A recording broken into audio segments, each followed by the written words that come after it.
Clermont Foot, l'Estac, les Girondins de Bordeaux, le FC Metz, le FC Lorient et enfin l'AS Saint-Etienne. Ces 6 équipes se tiennent en 6 points. La deuxième partie du championnat vient à peine de débuter, mais on peut voir que ces équipes sont déjà détachées et en queue de peloton. Certaines d'entre elles viennent tout juste de monter en Ligue 1, d'autres sont dans le championnat depuis un petit moment, voire même des ancêtres de la Ligue 1. Elles vont avoir un objectif commun jusqu'à la fin du championnat, se maintenir en D1.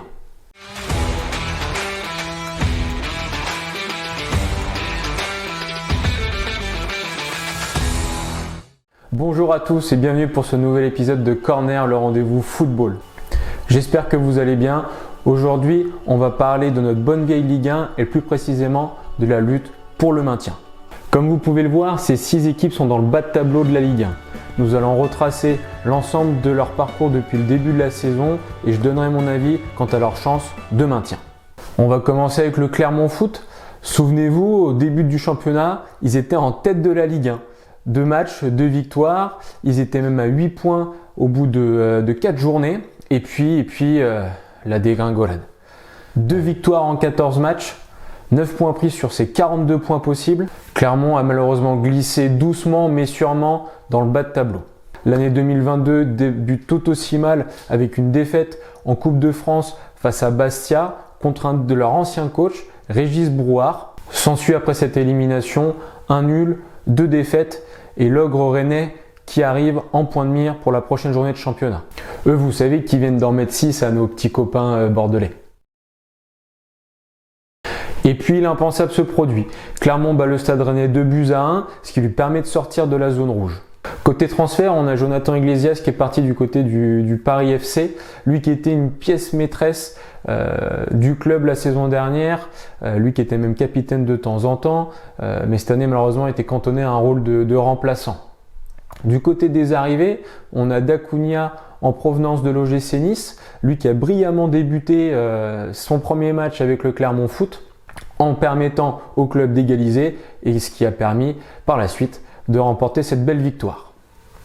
Dans l'ensemble, Clermont est encore une équipe inexpérimentée au plus haut niveau national. Même si elle dispose d'un très bon coach en la personne de Pascal Gassien et de bons joueurs, je pense à Mohamed Bayo, Rachani ou encore Berthomier, je leur donne 35% de se maintenir. On passe à l'Estac désormais, une équipe qui a eu un début de championnat plutôt compliqué avec 6 points pris sur 27 possibles sur les 9 premières journées de championnat, puis a eu cette petite période de 7 points pris sur 9, ce qui leur a fait du bien. Par la suite, seulement 4 points pris sur les 7 matchs suivants, 5 défaites, dont 4 par seulement un but d'écart, ce qui malheureusement va conduire à la fin de la collaboration entre Laurent Batles et le club. Bruno Relles, qui était le coach de Quevilly-Rouen, va venir prendre cette place d'entraîneur de l'Estac. Depuis, le bilan est plutôt mitigé, une victoire et 2 défaites. Du côté des transferts, il y a Lebo Motiba qui vient d'arriver en provenance de Strasbourg. Lui qui va sûrement leur faire du bien en attaque, ils en avaient besoin. On a également entendu des rumeurs, surtout Blaise Matuidi, ce qui pourrait leur apporter énormément d'expérience au groupe. Et puis ça ferait quand même 2 champions du monde dans le club avec Adil Rami en plus. Du côté des départs, et c'est malheureusement une surprise et non, c'est Jimmy Giraudon qui était quand même le capitaine du club avec Laurent Batles et qui depuis l'arrivée du nouvel entraîneur est complètement sorti du 11 de départ. Il est sur le banc des remplaçants, joue à peine, malheureusement pour lui, et il en a fait le souhait de vouloir quitter le club pour pouvoir avoir du temps de jeu ailleurs. Au niveau des arrivées, j'ai aussi oublié de parler de cette rumeur qui mène à François Camano, lui qui s'est exilé en Russie. Pareil, il ferait, je pense, énormément de bien à l'Estac sur le plan offensif. Dans l'ensemble, l'Estac est une équipe qui a malheureusement l'habitude de faire l'ascenseur malgré un beau jeu produit. Hélas, j'en fais une des 2 équipes qui va descendre cette année en Ligue 2. Je leur donne du coup seulement 25% de chance de se maintenir. Bon, on s'attaque maintenant à nos amis bordelais. Si t'as pas vu la vidéo que j'ai déjà faite sur les Girondins de Bordeaux, je te la mets juste ici. La première partie de championnat pour les Girondins de Bordeaux est calamiteuse avec seulement une victoire lors des 11 premiers matchs, 9 points pris sur la période, une défense abominable avec déjà 53 buts pris en 22 matchs, ce qui fait quand même une moyenne de 2,4 buts encaissés par match. C'est énorme. La défaite face à l'OM qui met fin à la série d'invincibilité à domicile en championnat des Girondins face à l'OM, cette série qui était de 44 ans. Et puis cette défaite, cette humiliation du côté du Stade Rennais plonge le club dans la zone rouge. La victoire face à Strasbourg le week-end dernier leur a fait énormément de bien et en avait bien besoin pour le moral des troupes. Le club est quand même actuellement 17e de la Ligue 1, ce qui n'est pas du tout du standing des Girondins de Bordeaux. Du côté des transferts, que ce soit du côté des arrivées et des départs, pas mal de mouvements. Côté arrivée, on a Marcelo qui venait de couper son contrat avec l'Olympique Lyonnais, qui a signé un contrat du côté des Girondins. On a également Joshua Guilavogui qui annonçait avec insistance du côté bordelais. Ces deux joueurs pour moi qui sont quand même des pièces importantes par leur expérience, par leur leadership. Oui, même si, faut pas l'oublier, Marcelo était capitaine à un moment donné à l'Olympique Lyonnais. Guilavogui a été aussi capitaine du côté de Wolfsburg. Ce sont deux joueurs qui vont être importants au club si Guilavogui vient. Côté des départs, on a appris dans la semaine le départ de Samuel Kalou du côté de Watford, ce qui était prévu. On a appris hier que c'était officiel que Koscielny allait vraiment quitter le club à la fin du mois de janvier, donc autant vous dire dans les prochaines heures. Et il est annoncé avec insistance du côté du FC Lorient, ce club qui lui avait fait découvrir la Ligue 1. On a également Mehdi Zerkan qui a plusieurs rumeurs de départ et Josh Maja également qui a été proposé à Stoke City en D2 anglaise. Les Girondins de Bordeaux est un club historique du championnat de France de la Ligue 1 et ne peut se permettre de descendre en Ligue 2 d'un point de vue médiatique et d'un point de vue financier. Le club est en grande difficulté et se doit de redresser la barre. Je leur donne 35% de chance de se maintenir. Allez, prochaine équipe, le FC Metz. Le FC Metz qui a eu un début de championnat laborieux, même très laborieux, avec une seule victoire lors des 13 premières journées de championnat et seulement 8 points pris sur la période. Depuis, c'est 11 points pris sur les 9 matchs, avec des victoires quand même importantes face à Nice, face à Lorient et face à Reims, même s'il y a eu quand même cette désillusion en Coupe de France face aux amateurs de Bergerac. Le club est aussi plombé par la canne avec pas moins de 7 joueurs qui sont partis dans leurs sélections respectives pour disputer la compétition.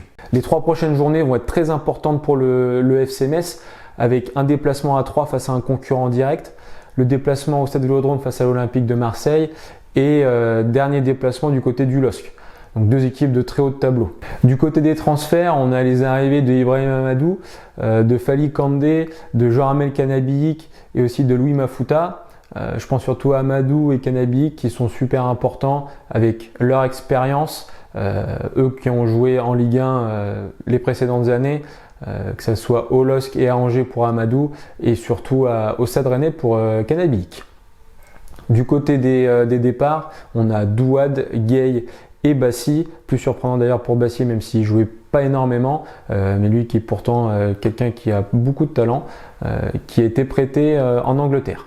Pour résumer, même si le club dispose d'un très grand coach et d'un coach d'expérience en la personne de Fred Antonetti, malheureusement le jeu offensif proposé est vraiment médiocre, en espérant que Amadou et Canabiik, qui sont des leaders, permettront au club et aux joueurs, à l'effectif, d'aller un peu plus haut et de sortir à la tête de l'eau. Je leur donne 30% de chance de se maintenir.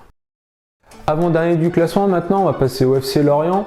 Le FC Lorient qui a très bien débuté son championnat avec quand même 15 points pris en 11 matchs. Des victoires à domicile face à Monaco, Lille et Nice et des précieux points de matchs nuls rapportés de Lyon et de Lens. La suite, c'est une descente aux enfers pour les Merlus. 9 défaites sur les 11 derniers matchs, dont 8 d'affilée, toutes compétitions confondues. Le club reste même sur 16 matchs sans victoire. Cette dernière remonte quand même au 22 septembre 2021, soit une éternité. En plus de ça, l'équipe est la pire attaque du championnat avec seulement 18 buts inscrits. Du côté des transferts, on a Bonke Innocent qui a débarqué au club, lui qui vient de Malmö. Du côté des départs, il y a Gerbich qui a été prêté aux Pays-Bas au Vitesse Arnhem, lui qui avait été quand même acheté il y a 1 an et demi 9 millions d'euros par le club, lui qui était quand même une pièce maîtresse de Clermont en Ligue 2 l'année du Covid. Gerbich en était quand même à ce moment-là à 17 buts en 26 matchs et était le deuxième meilleur buteur du championnat. Le FC Lorient a donc tout intérêt de relancer une spirale positive. Le beau jeu à la lorientaise qui faisait tant plaisir à voir sous l'ère Christian Gourcuff est un lointain souvenir. Le club a déjà eu très chaud la saison précédente, une deuxième partie de saison flamboyante les a sauvés. Malheureusement, je ne pense pas que ça soit le cas encore cette année. Je les vois donc descendre et je leur donne que 25% de chance de se maintenir en Ligue 1. Et enfin, on va parler de l'AS Saint-Etienne. L'AS Saint-Etienne qui est actuellement du coup dernière et 20e de Ligue 1. Le club qui a dû attendre la 13e journée avant d'avoir sa première victoire et ils sont déjà à 13 défaites en 22 matchs. Claude Puel a été démis de ses fonctions courant décembre avec des résultats catastrophiques, une prise de risque, mais comme il l'avait toujours plus ou moins fait dans ses anciens clubs, avec un effectif plutôt assez jeune, mais surtout ces jeunes qui ont été mis en avant et peut-être trop en avant. Pascal Duprat est du coup arrivé au club, même si les 3 premiers matchs sont sur la même longueur d'onde avec 3 défaites. Le dernier match disputé en milieu de semaine du côté de Angers s'est soldé par une victoire 1-0 pour les Stéphanois, une victoire précieuse et très importante pour le club, pour les joueurs. D'un point de vue sportif déjà, ce qui leur permet de recoller très doucement au wagon, et puis surtout au niveau du moral, tout le monde en avait grand besoin. On a d'ailleurs senti au coup de sifflet final beaucoup de joie et des joueurs soulagés par cette victoire. Du côté des transferts, Saint-Etienne est peut-être l'équipe qui s'est le plus et le mieux renforcé lors de ce mercato hivernal. Il y a quand même eu les arrivées en prêt de Bernard Denis et de Tube en provenance d'Angers. On a également eu des belles surprises avec Joris Gnagnon, Iliakim Mangala aussi qui ont débarqué au club. Du côté des départs, Crasso et Ramirez sont partis en prêt. Pour résumer, la SSE est du coup l'équipe qui a mis le plus de moyens et qui s'est montré le plus actif sur les dernières semaines. On voit que le club veut se sauver de cette pénible et terrible situation. Les joueurs recrutés sont des joueurs expérimentés et talentueux, eux qui viennent du coup se rajouter à un effectif où il y a quand même des joueurs comme Kazri, Boudbouz ou encore Bouanga. La venue de Pascal Duprat n'est non plus pas anodine, lui qui avait déjà eu cette mission commando, vous vous en souvenez tous, avec le Toulouse Football Club il y a quelques années de ça et ce fantastique maintien qu'il avait obtenu. Je vois et je veux que l'AS Saint-Etienne reste en Ligue 1, lui qui est un ancêtre de notre championnat. Je leur donne cependant que 30% de chance de se maintenir. Pour résumer, vous l'aurez compris, je vois malheureusement 3 et le FC Lorient descendre en Ligue 2. Du côté de la 18e place, on verra, même si pour moi Saint-Etienne et le FC Metz se partageront ces places-là. À voir aussi peut-être Clermont. Voilà, enfin, ça va être très disputé. Dites-moi en commentaire votre ressenti, vous qui est-ce que vous voyez descendre, peut-être une équipe qui est un peu plus haut aussi dans le championnat, on ne sait jamais. Dites-moi tout ça en commentaire, je serais ravi de pouvoir recueillir vos impressions parce que la deuxième partie de saison va être très importante. Écoute, c'est la fin de la vidéo, je te remercie de m'avoir suivi, j'espère que tu as passé un bon moment, en tout cas pour ma part c'était le cas et j'espère que c'est un plaisir partagé. Important surtout, pense à t'abonner, pense à activer les notifications, c'est super important pour qu'on puisse développer cette communauté football. Laisse-moi en commentaire tes impressions et ton ressenti sur cette course au maintien jusqu'à la fin de la saison en Ligue 1. Encore merci de m'avoir suivi, je te souhaite une très bonne journée, à la prochaine, ciao.